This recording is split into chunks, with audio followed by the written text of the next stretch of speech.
may occur Friday afternoon and evening with damaging wind gusts and a brief tornado possible. Spotter information states.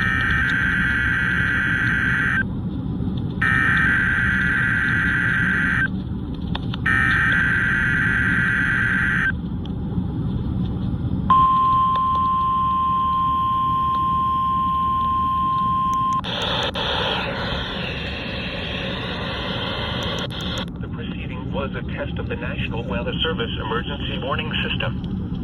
This test is conducted at approximately 11:30 each Wednesday morning, weather permitting.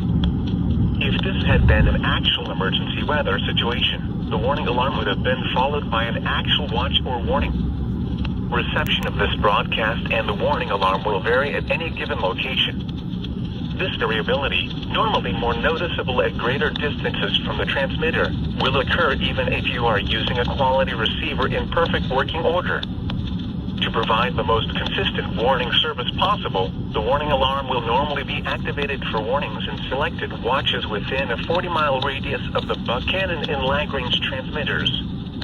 The Buchanan listening area, WWH-23, includes the following Georgia and Alabama counties: Carroll, Douglas, Haralson, Paulding, Bartow, Cobb, Floyd and Polk in Georgia and in Alabama, Cleburne.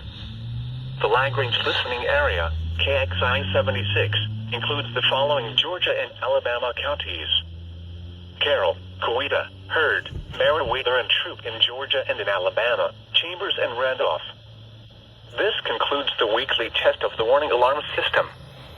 We now return to our normal weather broadcasting.